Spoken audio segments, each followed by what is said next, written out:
to white today. Make way for your mangoes. Morning 6:19 ಆಗಿದೆ. ಚೆನ್ನಾಗಿದೆ ನೋಡಿ ವ್ಯೂ.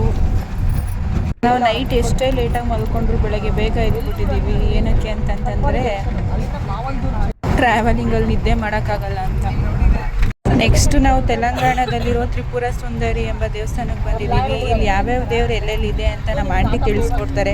ಬಿಕಾಸ್ ನಾನು ಫಸ್ಟ್ ಟೈಮ್ ಬಂದಿರೋದ್ರಿಂದ ನನಗೆ ಅಷ್ಟಾಗಿ ಗೊತ್ತಿಲ್ಲ. ಅವ್ರು ತಿಳಿಸ್ಕೊಡ್ತಾರೆ, ನಾನು ತಿಳ್ಕೊತೀನಿ, ನೀವು ತಿಳ್ಕೊಳ್ಳಿ. ನೋಡೋಣ. ಹಾಗೆ ಹೊರಗಡೆಯಿಂದ ವೀಡಿಯೋ ಮಾಡಿದ್ದೀನಿ. ಯಾಕಂತಂದರೆ ಫೋನೆಲ್ಲ ಒಳಗಡೆ ಅಲೋ ಇರಲ್ಲ. ಫೋನು ಅಲೋ ಇದ್ರೂ ಕ್ಯಾಮ್ರಾ ಎಲ್ಲ ಅಲೋ ಮಾಡಲ್ಲ. ಹಂಗಾಗಿ ನಾನು ಹೊರಗಡೆಯಿಂದಲೇ ವೀಡಿಯೋ ಮಾಡಿದ್ದೀನಿ.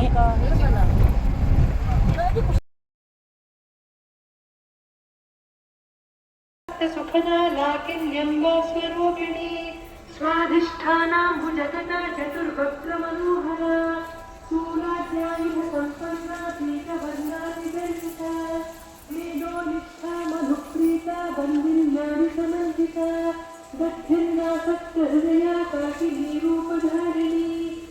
ಅಲ್ಲೇ ತಗೊಂಬರ್ತಾರೆ ಬುಕ್ಕು, ಅಲ್ಲೇ ತಗೊಂಬಂದು ಪೂಜೆ ಮಾಡಿ ದಿನಕ್ಕೆ ಇಷ್ಟು ಕತೆ ಅಂತ ಓದ್ತಾರೆ. ಹೌದಾ? 30 ದಿನನೂ ಮಾಡ್ತಾರೆ. 30 ದಿನದ್ದು ನಮ್ದು ಇವಾಗ ಗೊತ್ತಾಯಿದ್ದೀವಿ. ಸ್ವಲ್ಪ ಇವಾಗ ಸ್ವಲ್ಪ ಕಷ್ಟ ಆಯ್ತು. ಒಂದು 7-8 ಓದಿದ್ದೀವಿ ಅಷ್ಟೇ.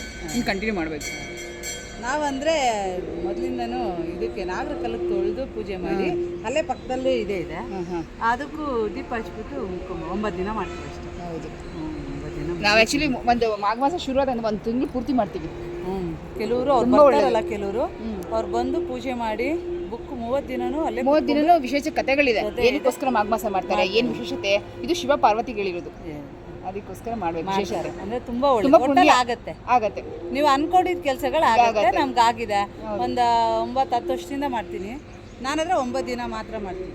ನಾವೇನು ಅನ್ಕೊಂತೀವೋ ಆಗತ್ತೆ. ನಮಗೆ ಏನಂತಂದರೆ ಒಂದು ಸುಮಾರು ವರ್ಷದಿಂದ ನಾವು ಮಾಡ್ತಾಯಿದ್ದೀವಿ. ಸುಮಾರು ನಾವು ಏನು ಅನ್ಕೊಂಡಿದ್ವಿ, ಒಂದು ಮನಸ್ಸಲ್ಲಿ ಏನೋ ಅನ್ಕೊಂತೀವಿ ಆಗಬೇಕು ಅಂತ. ಮತ್ತು ಯಾರು ಕೆಟ್ಟು ಬಯಸಲ್ಲ. ಅವ್ರು ಕೆಟ್ಟ ಮನಸ್ಸು ತುಂಬ ಅವ್ರಿಗೆ ರಿವರ್ಸ್ ತುಂಬ ತೊಂದರೆಗಳಾಗ್ಬಿಡುತ್ತೆ. ಆ ಥರ ಎಲ್ಲ ಆಗಿದೆ. ಅಲ್ಲ ಆಗುತ್ತೆ. 9 ದಿನ ಮಾಡಿದ್ರೆ ಏನು ಅನ್ಕೋತೀವೋ ಖಂಡಿತ ಆಗತ್ತೆ. ಮೇಲ್ಗಡೆ ಶಿವ ಮೂಲತೋ ಬ್ರಹ್ಮರೂಪಾಯ, ಮಧ್ಯತೋ ವಿಷ್ಣು ರೂಪಿಣಿ, ಅಂತ್ಯತೋ ಶಿವರೂಪಾಯ, ವಿಷ್ಣು ರಜಯತೆ ನಮಃ ಅಂತ ಹೇಳಬೇಕು. ಮೂಲದಲ್ಲಿ ಬ್ರಹ್ಮದೇವರು, ಮಧ್ಯದಲ್ಲಿ ವಿಷ್ಣು ದೇವರು, ಮೇಲ್ಗಡೆ ಶಿವ. ಅದಕ್ಕೋಸ್ಕರ ಪ್ರಾರ್ಥನೆ ಮಾಡ್ಕೊಬೇಕು. ಅದು ವೃಕ್ಷದಲ್ಲಿ ಸಕಲ ದೇವತೆಗಳ ಸನ್ನಿಧಾನ ಇರುತ್ತೆ. ವೃಕ್ಷಗಳಲ್ಲಿ ಅಧಿಪತಿ ಅರಳಿ ಮರ, ಅಶ್ವತ್ಥ ವೃಕ್ಷ. ಅದ್ಯಾವ್ದು ಹೇಳಿದವರು? ಅದು ಔದುಂಬರ ವೃಕ್ಷ ಅಂತ. ಶನಿದೇವ್ರ ಸನ್ನಿಧಾನ ಅಂತಾರೆ. ಮೇಲ್ಗಡೆ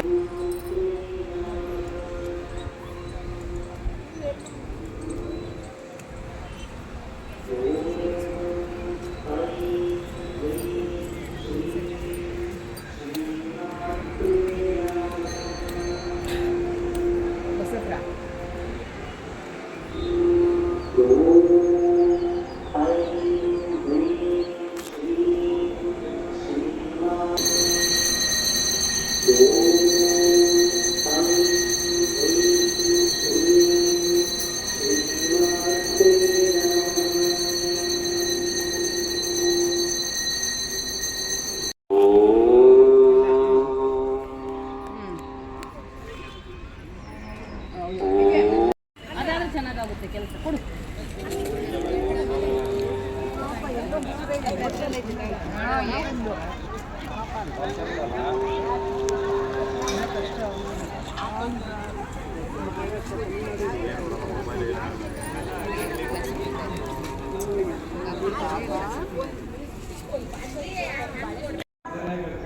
ಓಯ್ ಕೊಡು ಫೋನ್. ಫೋನ್ ಕೊಡು. ಕೊಡು ಫೋನ್. ನಿಂಗೆ ಬೇಡವಾ ಫೋನು? ನೋಡಿ ಚೆನ್ನಾಗಿ ಕೊಡ್ತೀನಿ. ಕೊಡು ಫೋನು.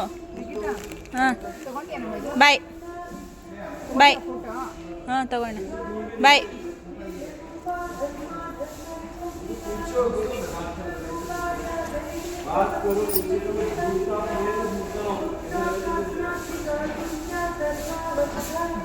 ಮಕ್ಕಳಿಗೆಲ್ಲ ಮೊಬೈಲ್ ಕೊಟ್ಬಿಟ್ಟು ಚೆನ್ನಾಗಿ ಕೊಟ್ಬಿಡ್ತು ನೋಡಿ. ಫೋನ್ ಕೊಡು ಅಂದ ತಕ್ಷಣ. ಹಾಂ ಬಾಯ್. ನಾನು ನೋಡಿ ಚೆನ್ನಾಗಿ ಬಾಯ್ ಮಾಡ್ದೈತೆ. ಬಾಯ್.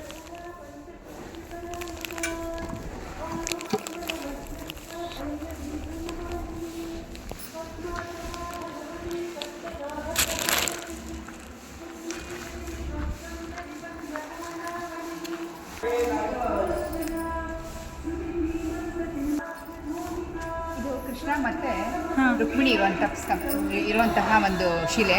ಇಲ್ಲಿ ಏನಾಗಿದೆ ಅಂತಂದ್ರೆ ಕೃಷ್ಣನ್ಗೆ ತುಂಬಾ ಇಷ್ಟವಾದಂತಹ ಸ್ಥಳ ಯಾವುದು ಅಂತಂದ್ರೆ ಗೋಗಳಿರುವಂತಹ ಸ್ಥಳ. ಗೋಗಳಿದ್ರೆ ಅವನಿಗೆ ಕೃಷ್ಣ ತುಂಬಾ ಇಷ್ಟ. ಅದಕ್ಕೆ ಎಲ್ಲ ಗೋಗಳಲ್ಲೂ ಕೃಷ್ಣನ ಸನ್ನಿಧಾನ ಇರುತ್ತೆ.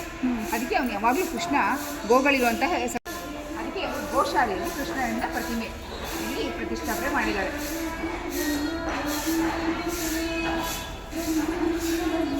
ಕ್ಲೀನ್ ಮಾಡಕ್ಕೆ ಅಂದ್ಬಿಟ್ಟು ಗೋಗಳನ್ನೆಲ್ಲ ಈಚೆ ಹಾಕ್ಬಿಟ್ಟಿದ್ದಾರೆ.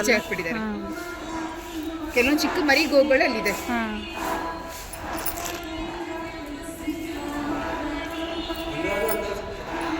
ಚಿಕ್ಕವಲ್ವಾ ನೋಡಿ, ಇದು ಎಷ್ಟು ಚೆನ್ನಾಗಿದೆ.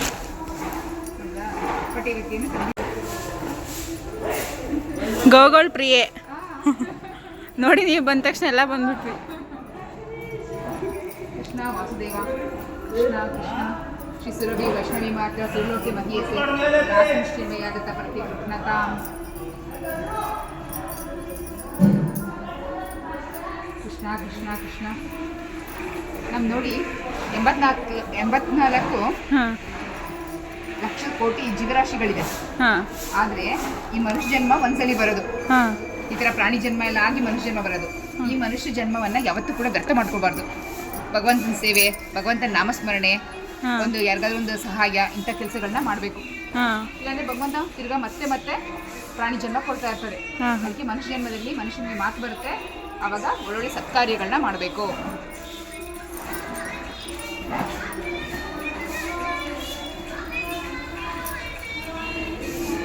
ಇವ್ರನ್ನ ಒಳಗಡೆ ಕಳಿಸ್ತೀವಿ, ನೋಡ್ಕೊಳ್ರಿ, ನಾವು ಆ ಕಡೆಯಿಂದ ಬರ್ತೀವಿ.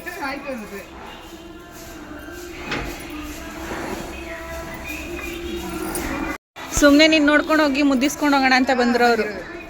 ನಿಂಗೆ ಏನಿಲ್ಲ, ನನ್ನ ಕೈ ತಿಂತ್ಯಾ ತಗೋ. ಒಯ್ ಅಲ್ಲೇ ಇಲ್ವಲ್ಲ ನಿಂಗೆ, ಅಲ್ಲಿ ಒಯ್ ಕಚ್ಬಿಟ್ಟು. ಹಾಂ, ವೈಟಾಗಿದೆಯಲ್ಲ. ಕಟ್ಟಾಕಿದ್ದಾರೆ ಅನ್ಸುತ್ತೆ ಅದನ್ನ. ಇಲ್ವಾ? ಇವೆಲ್ಲ ಅವು ಮರಿಗಳು.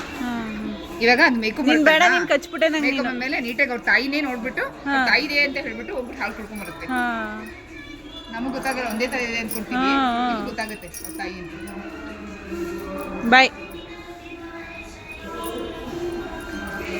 ಕೃಷ್ಣ ಅರ್ಜುನನ್ಗೆ ಭಗವದ್ಗೀತೆ ಕುರುಕ್ಷೇತ್ರದಲ್ಲಿ ಹೇಳಿರ್ತಕ್ಕಂಥ ಕ್ಷಣವನ್ನ ಕೆತ್ತನೆ ಮಾಡಿದ್ದಾರೆ. ಕೃಷ್ಣ ಪರಮಾತ್ಮ ಅರ್ಜುನ, ಇದು ರಥದ ಮೇಲ್ಗಡೆ ಆಂಜನೇಯ ಸ್ವಾಮಿ ಬಾವುಟ ಧ್ವಜ. ಯಾವಾಗ ಕೃಷ್ಣ ಅಲ್ಲಿರ್ತಾನೋ ಅಲ್ಲಿ ವಾಯುದೇವರು ಪ್ರಾಣದೇವರು ಇದ್ದೇ ಇರ್ತಾರೆ. ಕೃಷ್ಣನ ಯಾವತ್ತೂ ಕೂಡ ನಂಬಿದ್ರೆ ಯಾವತ್ತೂ ಕೂಡ ಅನ್ಯಾಯ ಅಂತೂ ಆಗೋದಿಲ್ಲ.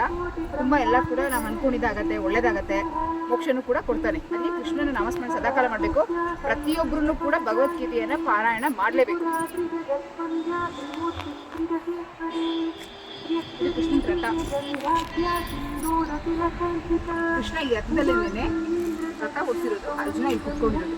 ಕೃಷ್ಣ, ನಾನು ಈ ಒಂದು ಕುರುಕ್ಷೇತ್ರ ಯುದ್ಧದಲ್ಲಿ ನಾನು ಯಾವುದೇ ಕಾರಣಕ್ಕೂ ಕೂಡ ನಾನು ಕೈಗೆ ಶಸ್ತ್ರವನ್ನ ತಗೊಳ್ಳೋದಿಲ್ಲ ಅಂತ ಹೇಳಿ ಸಂಕಲ್ಪ ಮಾಡ್ಕೊಂಡಿದ್ರು.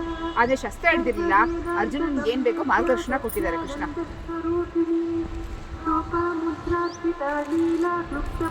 ಪರ್ವತ ಇರುವಂತ ಸ್ಥಳ.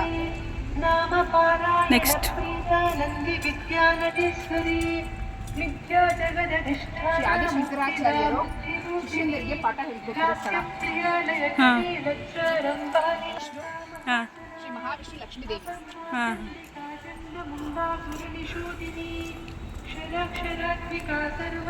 ಶ್ರೀ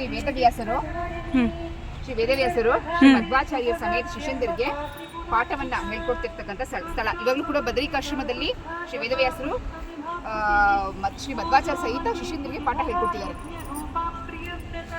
ಶ್ರೀ ಬ್ರಹ್ಮದೇವರು ಮತ್ತೆ ಸರಸ್ವತಿ ತಾಯಿ, ನಮ್ಮೆಲ್ಲ ಸೃಷ್ಟಿಕರ್ತ ಬ್ರಹ್ಮದೇವರು. ಭಗವಂತ ಬ್ರಹ್ಮದೇವರು ಒಳಗಡೆ ಕುತ್ಕೊಂಡು ಮಹಾವಿಷ್ಣು ಸೃಷ್ಟಿ ಕಾರ್ಯವನ್ನ ಮಾಡಿಸಿದ್ರು. ಅವ್ರ ವಾಹನ ನಾಯಿ.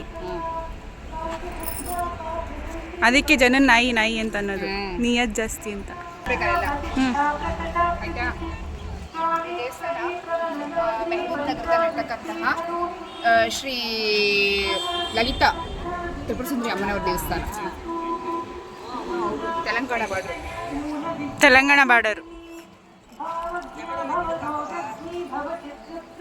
ತುಂಬ ಚೆನ್ನಾಗೈತಲ್ವಾ ದೇವಸ್ಥಾನ? ಉಪಯೋಗಿಸ್ಬಾರ್ದು